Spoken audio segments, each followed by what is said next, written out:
Kemarin tuh baru saja pasti kita dengar semua beritanya ada salah satu kepala daerah ya, saya nggak nyebut, kena OTT gitu kan.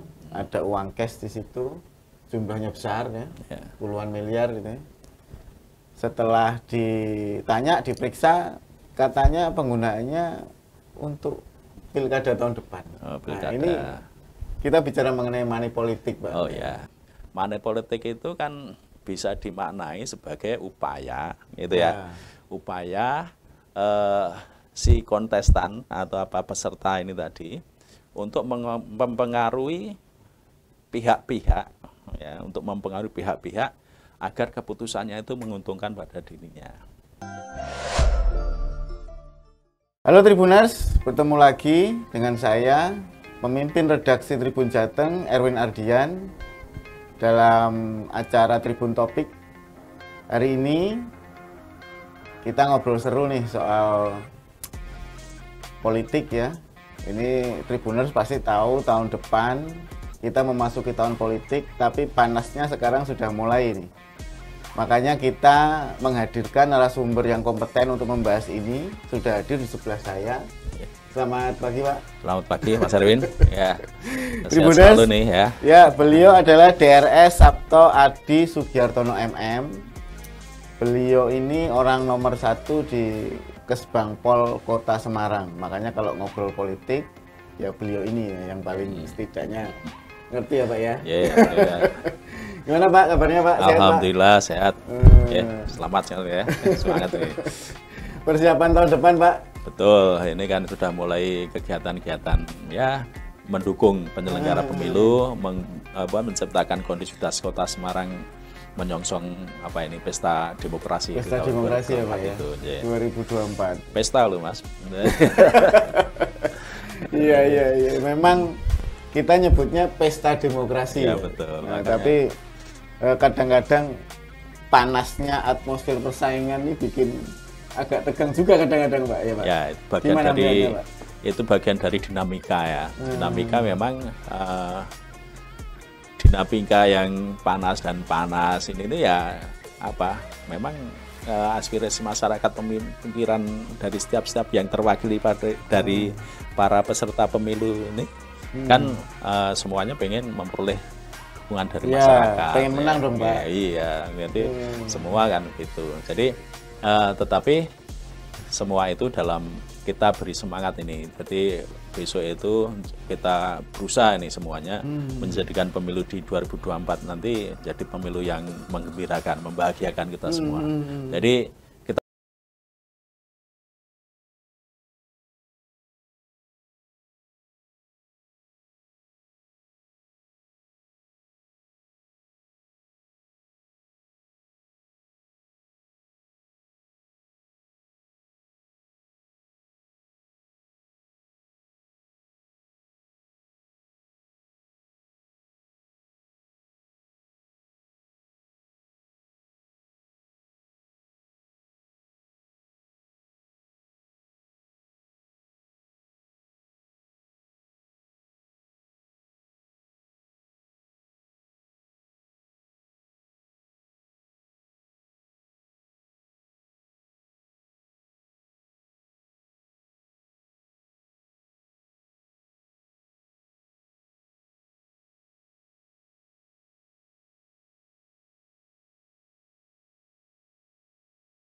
sudah jadi wakil Mas, jadi wakil-wakil kita. Dulu kan masih calon, Oh ya, sekarang jadi wakil. sudah jadi wakil-wakil.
mereka itu adalah wakil-wakil kan ini. Wilayah Maka itu. ini artinya apa? Dengan dapil semacam itu antara pemilih dan calonnya itu ada kedekatan emosional, kedekatan fisik gitu. Ya. Ya, Ini tujuannya begitu karena akan mewakili daerah pilihannya ini. Nah, harapannya dengan mengenal itu si pemilih tadi akan melihat orang-orangnya calon. Oh, iki aku kenal. Kayak orang ngono kok. Nah, gitu kan gitu ya. Kayak biasaane ngene gitu kan. Rak beres Ora gitu ya. beres gitu misalnya. Itu akan ketahuan.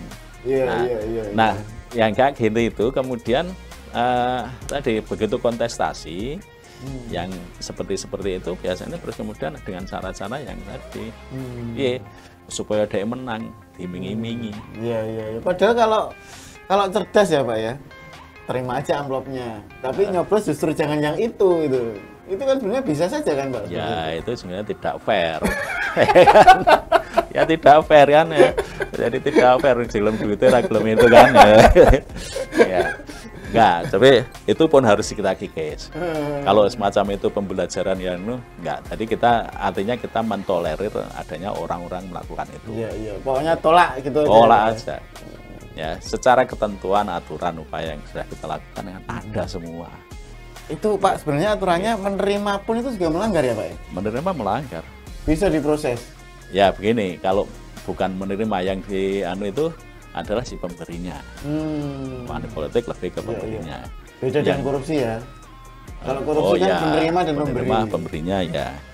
Nah kan kita nggak tahu juga tadi seperti itu. Saya menerima tapi nggak milih dia kan nggak tahu. Iya benar. Nah, kan? Itu tapi ya tadi kita jadi tidak jujur juga kan. Belum tapi orang nyoblos itu kan cuma jadi ya itu yang kita tidak fair tadi. Kalau memang itu ya tolak semua harusnya.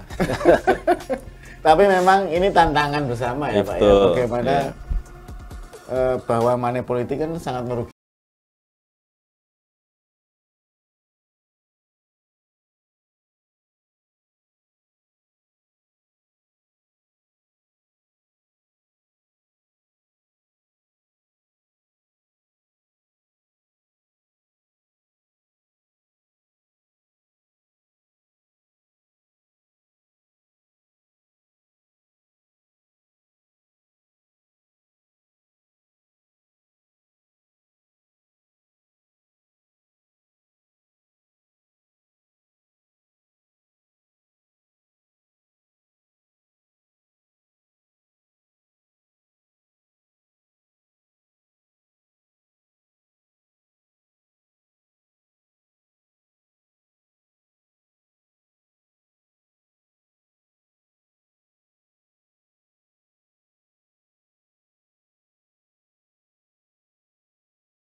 pelaporan pelanggaran pemilu itu ada syarat formil dan syarat material.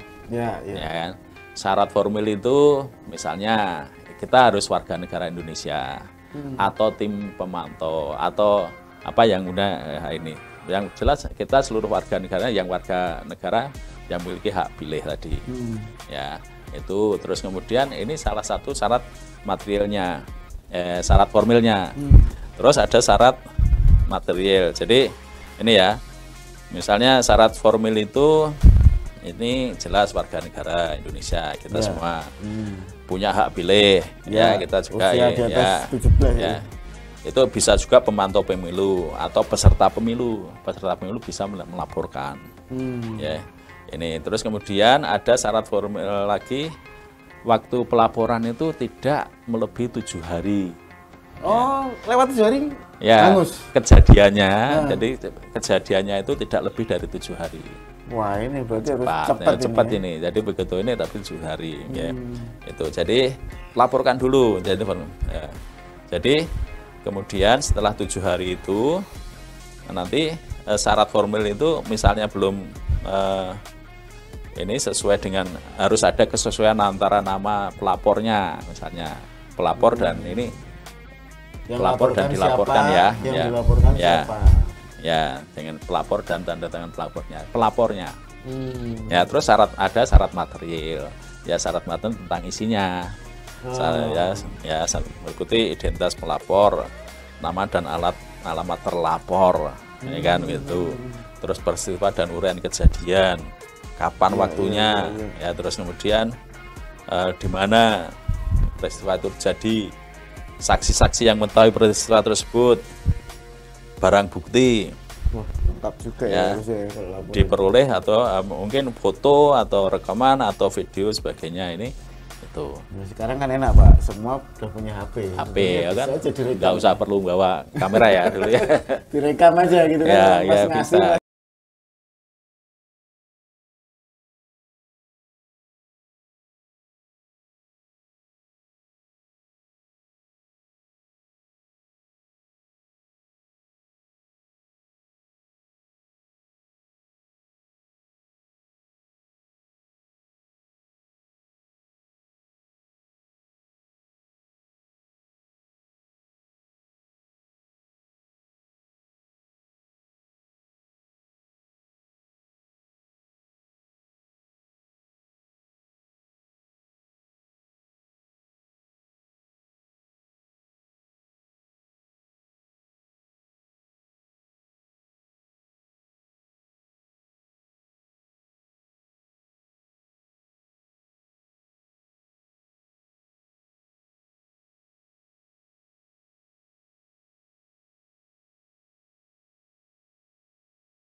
Terus muter, Pak? Iya, ada ke kelurahan-kelurahan untuk ya ngajak sosialisasi dengan masyarakat untuk ini mulai apa aja menggairahkan tentang pemahaman politik ini sendiri. Bagaimana kita mengatasi persoalan yang ada ini tadi. Terus kemudian apa yang sebaiknya kita lakukan. Kalau tanggapan masyarakat sebenarnya seperti apa sih Pak yang ditangkap waktu keliling itu? Ya. Tanggapannya seperti apa sih masyarakat? Ya, kalau masyarakat memang sebagian besar pengen pemilu itu tetap damai. jelas ya damai. Ya damai, terus kemudian tidak timbul gejolak. Tapi kan yang gejolak itu kan sebetulnya kelihatannya di media itu ya, di media kan ini banyak sekali nih koalisi apalagi di media selalu ada wah biar ramai. Ya, serunya kan begitu. Ya, serunya begitu. Ini Pak ini muncul ini, Pak ini muncul, Pak ini muncul, ini mau ini ya. Enggak apa-apa, ya kan? Itu nggak apa-apa, bagian dari ini. Maka ada masa kampanye, masa ini adalah rangka menggairahkan ini, memberikan alternatif pilihan yang banyak itu. Saya yakin semua tokoh-tokoh yang muncul itu adalah tokoh-tokoh berprestasi. Iya kan? Tinggal kita pilih aja yang tinggal mana. kita yang cocok. Masing-masing punya karakter, punya gaya, punya style. Tetapi tadi perbedaan pilihan itu jangan terus kita menjadi dasar kita bermusuhan dengan seseorang. Benar, jangan gitu kayak ya. dulu pilpres ya Pak ya. Iya. Perbedaan pilihan boleh. Ribut sendiri ternyata yang di atasnya aja. Itulah demokrasi sebetulnya kan Pak. Apalagi demokrasi kita, demokrasi apa yang melandaskan pada musyawarah. Ya kan gitu. Kalau ini sudah kontestasi boleh bersaing, silakan. Tapi begitu jadi semua kan kampanye untuk memajukan bangsa Indonesia. Masing-masing calon punya kapasitas. Nah, ketika ini pemimpin yang jadi kemudian merangkul yang lain di Indonesia itu tidak tabu karena di amanat Undang-Undang Dasar 45 kita itu memang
setiap saat berubah. Nah, tapi prinsip adil, sejahtera, damai, sejahtera dan ini harus tetap terwujud. Ngaten Pak. Jadi Harapan gitu gitu. ya, Pak, ya? Pemilu besok yang berhasil adalah pemilu yang bisa memilih tadi, memilih wakil-wakil rakyat, pemimpin-pemimpin rakyat yang bisa membawa ke hal tadi. Iya. Ya. Ya, baik. Tribuners, itu tadi kita ngobrol seru soal money politik dan pemilu ya. Terima kasih banget nih Pak Sabto. Kita jadi tahu nih kalau money politik itu seperti apa, pencegahannya seperti apa, siapa yang rugi dan siapa yang untung gitu ya. Mudah-mudahan apa yang kita bicarakan pagi ini bisa menginspirasi ya Tribuners agar bersikap yang terbaik ketika kita berada di bilik suara nanti tahun depan ya. Betul, Jadi kita sambil mau nyoblos sambil Kita pertimbangkan nih, mana yang kira-kira cocok untuk memimpin 5 tahun ke depan. Pertimbangan jangan pertimbangan duit tadi ya. Jadi ya tadi ya, ada dulu bilang diterima aja nyoblos yang lain, ternyata salah juga ya Pak ya. Salah. Ya. Jangan diterima, kembalikan. Nah kita coblos yang nggak ngasih gitu ya. Oke, Tribuners, itu tadi ngobrol seru kita dalam Tribun Topik bersama Kepala Kesbangpol Kota Semarang, Pak Sabto. Terima kasih sekali Pak Sabto pencerahannya. Alhamdulillah. Sampai ketemu lagi Tribuners dalam Tribun Topik berikutnya dengan narasumber-narasumber yang kompeten. Dan tentu saja semua hal yang kita bicarakan ini pasti akan menginspirasi kita semua agar membuat Indonesia menjadi lebih baik lagi. Terima kasih, salam Tribun.